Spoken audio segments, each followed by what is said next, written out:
Hello and welcome to the Village Halls podcast, sponsored by Allied Westminster, the UK's largest specialist provider of village hall insurance and the home of Village Guard. My guest today is a former actor turned social media and marketing consultant who recently joined a local village hall committee after moving to the lovely village of Bennington in Hertfordshire. Fiona Sinnott has a huge love of the arts and is already helping to introduce some new activities to the community there after everything started opening up again. Today we'll be talking about all kinds of things, from spreading the community net wider through different activities and what it's like being the newbie in the village.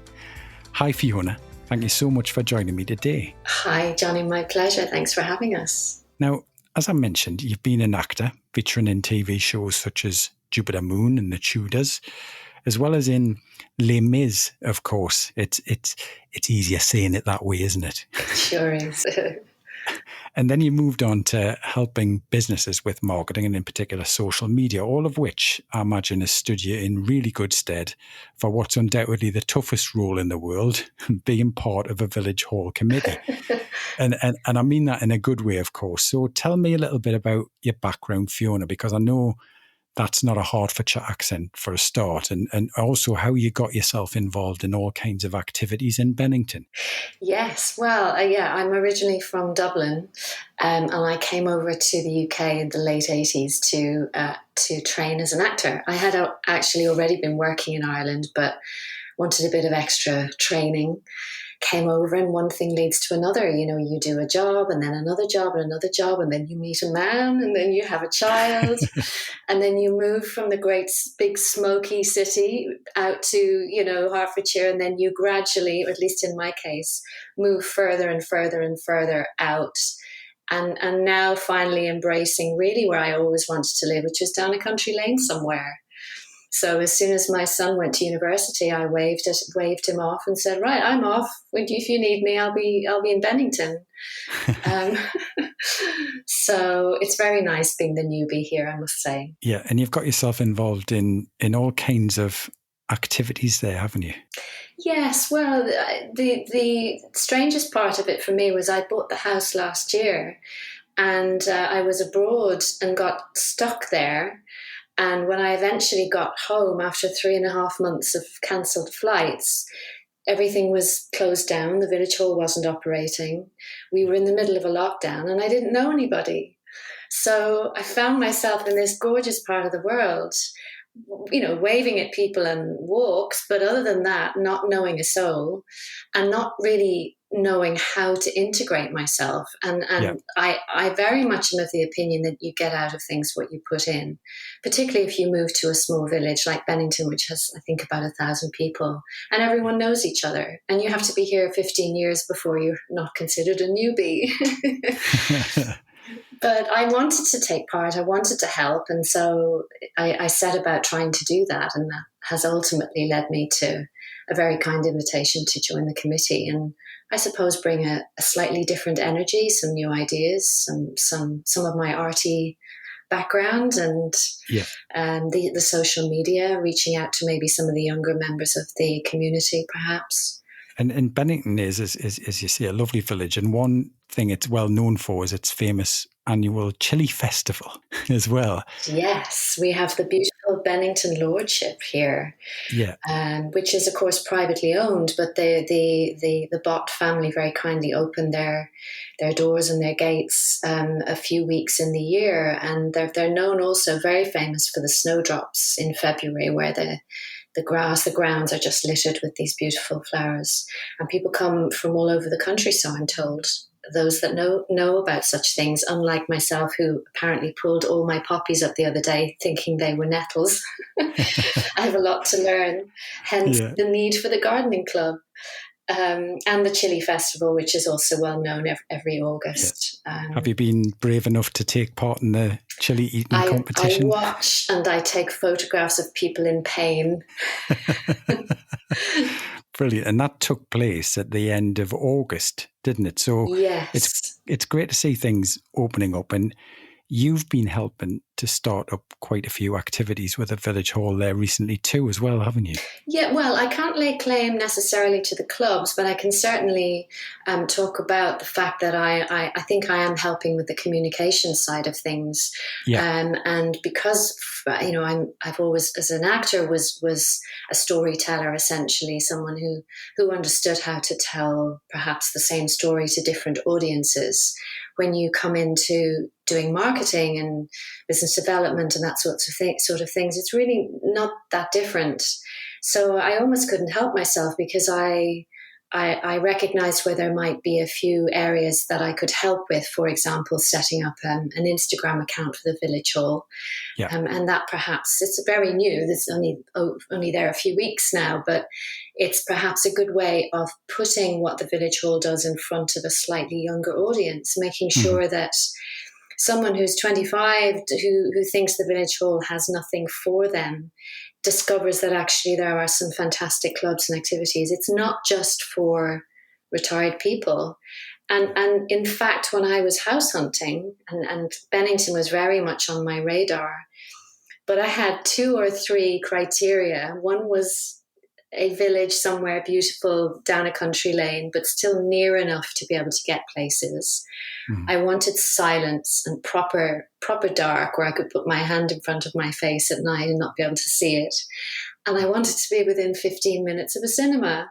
So Bennington satisfied all of those things. And we have a wonderful film club and all of these different activities. And what I did before I settled on Bennington was I visited the village hall 2 or 3 times and just jumped in on some of the classes, came to the gardening club, I came to, I think, the Tuesday club. And very kindly, a year later, some of the people I met there still remember me. And they say, we remember you came in and introduced yourself and you just asked what went on here and you wanted to find out how the community functioned and how involved everybody was. And for me, and I think for a lot of people, particularly because the village is 3 miles down a country lane, it's tucked away. Yeah. There is almost everything you could possibly need going on, which is really wonderful. And tell me about there's a photography calendar that you're involved in. Tell me a little bit about that. Well, that's actually how I managed to sort of meet people in lockdown and introduce myself. It took me a couple of months to realise there was a Facebook page for the village. And after sort of just looking at conversations happening, I was brave enough to then make a post. And I asked if they had a village calendar and was told, I think there had been one a few years ago, but not more recently. And I said that I really enjoyed photography and I thought it was a great way to bring people together and to encourage creativity, and that if anyone in the village would like to send me some photographs that represented village life for them, that I would put together a calendar and that perhaps we could use that as a fundraising exercise. Because, of course, the village hall still has bills to pay, even absolutely. when it's not functioning and not bringing in that money that it needs. So I ended up with hundreds and hundreds of photographs, and the children from the local school took part. I contacted the head, who very kindly, the new head of the lovely little primary school here, very kindly arranged for some of the children to send. I think that the youngest we had, I think our youngest photographer was 2, so we had some beautiful images sent in, and along with another local photographer, Georgina, who's amazing, who runs a photography business. She helped me to collate the best images that kind of represented the village. And when I say best, I mean, there are some beautiful vistas, rolling fields, but there's also images. One of my favourite photographs is of looking down at the ground of a pair of Wellington boots in a muddy puddle, and that was taken by a child. And for me, that's represents probably their day. That's their walk to school, or maybe they just got given those Wellingtons for their birthday, or whatever the story is behind that photograph. It's just as much a valid representation of life in the village for them. So we included as much of a mix as we could, and had a few montage pages. And Ernest Doe in the village, which is the agricultural shop, very kindly supported with us with the printing, with some sponsorship. And some of the local shops stocked the calendar, which was fantastic. Budgeon's in Walkern and our local Londis. Very, very friendly and helpful. And we ended up making, I think in a few weeks, we made £1,500 in a matter of weeks. And what it did for me was, aside from the fundraising, it gave me the opportunity to engage with people via email, because they would send me a photograph and I could ask them a question about the background to it, and they'd ask me a little bit about myself. And eventually, we got to the point where we were able to print and begin to deliver the calendars that had been ordered. I had lots of lovely doorstep conversations with people where I was able to kind of associate who the person I had emailed with was and where they lived. So over those few months, it just led to a great project, which was good for the whole, but also for me personally, really sort of integrated me into the village. And now we're doing a photography exhibition in a few weeks of the images from the calendar, and East Arts Council very kindly have given us a grant towards that. And the chairman of the council, Ken Crofton's going to open that for us. And so I hope that it will become an annual event, something that will help to unite and bring people together. And actually on the back of the calendar, I think within something like 2 weeks, somebody had set up a photography group on Facebook. Yeah. And within a couple of weeks, it had over 90 members, which is extraordinary for a village of 1,000 people. So it's ignited an interest and a love, and brought people together around storytelling and photography. And at a time when maybe people struggle to express, to find words to explain what the last year has been like, it gives an outlet, a very valuable outlet, which is I was going to say it's not just about people doing something enjoyable or interesting, is it? It really gives people that release, that opportunity to express themselves. I'm fascinated by what you said about the child's picture. Yeah, you have to have an open mind about, it's not just about pretty pictures, and some people may just expect to see pictures of snowdrops, but if it's a means for people to express what it's like for them living in the area, then the sky's the limit as to what that means. And there's musical activity as well there involving young people? Yes, yeah. So we're just waiting for actually this particular club to restart. But there's a lovely lady in the village called Emma who's running a club for babies and toddlers, which is a music group. It's structured, fun, but structured around learning. I think she does baby sign language, and each child is given a bag of puppets and instruments. So there's, COVID safety, and that they keep limits on the numbers, but great fun for presumably the parents as well. A mum or a dad or the carer of a small child who wants to come along and see some other grown-up humans and have fun. And this literally is something for everyone within the clubs and groups going on. There's barely a gap in the week, literally hardly a gap. It's constant, which is just stunning. It's about spreading that community net wider, as you say. And let's face it, because people of all ages and backgrounds love music, like to take pictures, like to watch a film. And I guess we all need, as you said, we need a bit of this right now as well. Well, if you think of what's kept everyone going, we talk about Netflix in an offhand way, but actually it's all stories. We're looking at stories of other human beings. We're seeing our lives reflected in the experiences of other people, and we may just be entertained, but it's also cathartic. And if you think about the amount of people that watch soaps, they're mostly miserable, those storylines. Everyone's having a terrible time. But it's actually quite cathartic because you see somebody else on screen going through perhaps something that touches your own life. And for me, the arts, in all aspects of the arts, can have an extraordinary cathartic and transformative effect on people's lives.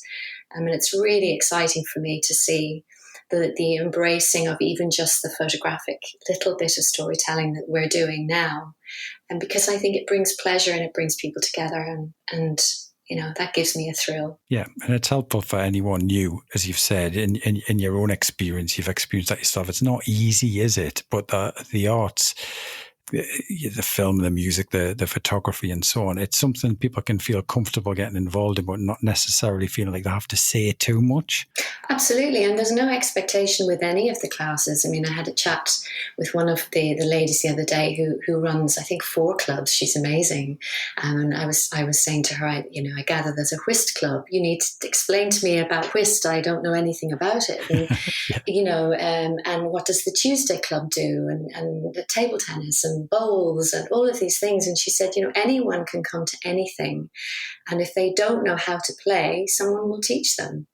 Yeah. And, even with whist, to go back to that particular example, that they will put you in a team, but they'll swap the team every round. So you get an opportunity to meet lots of different people. And I mean, I love the idea of different ages coming together. And I would say, like a lot of village halls, they're probably predominantly, the classes are reaching older members of the community, because if they're retired, they have more free time during the day. But actually, there's still a lot of people working from home. There's still a lot of people working remotely. And to be able to take an hour off or a couple of hours off in the middle of the day, and maybe work a bit into the evening instead, go and join the film club, or go and play a round of whist, or have a quick game of badminton, at the end of the road, passing the lovely village pond and, the lordship on the way. It's a complete win-win for everybody, I think. So that's the key message, isn't it? We use things like music, theatre, photography, sports, as you've said, and so on, just to get more people involved in activities, young and old, and whoever's new in the village too. And use social media, as you mentioned, of course, as well. Yeah, I mean, use, social media, for me, at least in my work. I know some companies wouldn't necessarily agree, but for me, social media is not a place you broadcast from. It's not like a television. It's more like a telephone. It's a place you have a conversation, and it has to be two-way. So if you want to reach everybody in your community and outside, anyone who's interested in what we're doing, you have to go where they are. It's like being at a party in a house. You're going to find a certain group of people in the kitchen, and other people gravitate towards one another in the spare bedroom, and someone else in the back garden. And with the setting up of the Instagram account, that's going to where perhaps the slightly younger members of the community hang out, and just letting them know gradually what's going on, what's happening, and hopefully that they won't assume that what's going on at the village hall doesn't apply to them. Yeah, and as you say, it's two-way, isn't it? Rather than kind of simply broadcasting what's happening at the hall, it's an opportunity to ask, what would you like to see? Absolutely. Yeah. Listening to what people want, adapting. And that they very quickly invited me to join the committee, and for no other reason, I'm sure, than they need it. It's always welcome to have an extra pair of hands, but I know that I do bring a particular skill set and experience which is different to what most people have. I spent almost 30 years as a working actor on television and theatre, and my background, even with my family, is one of growing up around a theatre. So I do understand about community and bringing people together, and the power of storytelling to do that is profound. And it's an opportunity right now for village halls, isn't it? Let's face it, there's been a bit of an exodus from the big cities. You're an example of that as well. So it's a pretty good time to refresh activities and attract more people in. Yeah, and I think people are sort of reviewing their work-life balance, and we realise, sadly, with the amount of people that have been lost, friends and family over the last year, there's almost no one who hasn't been touched by the pandemic. And it's certainly, I'm sure with others, but with me, it's made me want to really squeeze every ounce of life I can out of every day. And I work from home, and that can sometimes be quite lonely. So to have a community on my doorstep that I can be part of is a lifeline, and I hope for other people as well, because we're all better together. And at the end of the day, nobody lies on their deathbed and says, "I wish I'd worked more." It's the time spent with other people that's so valuable. Yeah, and this true. is a really lovely place to live. So I look forward to more of the same. Brilliant. Well, it's been lovely chatting to you. And obviously we're hoping with all of this photography going on that you're going to have some pictures for us for the Wonderful Villages photo competition too. You better bet we're going to have some competition for the other village halls. Yes, well, I hope so. I'm going to be encouraging our photographers who will hopefully send us some more images for this year's calendar to also send some or all of those images in for your great competition. So yeah, we're going to have a go. Good. Well, if you think you can beat Bennington, remember to get your entries in, as you could win £1,000 for your village hall and £500 for yourself. And you can find out more about that on a special page on our website. Fiona, as I said, it's been great talking to you. Good luck with all of the new activities, and keep enjoying life in Bennington. You never know, I might see you at the Chili Festival next year. It would be a pleasure. Thank you for having us. Do you know something? I'm not good with chilies at all. I could pretend and do the macho thing and start talking about how I once devoured a few Scotch bonnets after a Madras curry or something, but it would all just be lies. It would just be lies at the end of the day. Yeah. No, me neither. Not so great with the hot stuff, but I'm happy to look at other people in pain. It's very amusing. Fantastic. Anyway, on that note, that's all, folks, for this episode. Many thanks to our headline sponsor and specialist insurance provider, Allied Westminster, for supporting our podcast, and whose services you can discover more about at villageguard.com, and to online booking system provider Hallmaster, who also make our podcast possible and can be found at hallmaster.co.uk. Thanks again, Fiona, for being our guest today. You've been listening to the Village Halls podcast, a unique listening community for Britain's village, church and community halls, and anyone interested in the vital community services they provide. We'll be back again soon with another episode, so if you haven't already, please visit thevillagehallspodcast.com to subscribe, sign up for updates, link through to our social media pages, and to find out more. Until the next time, goodbye for now.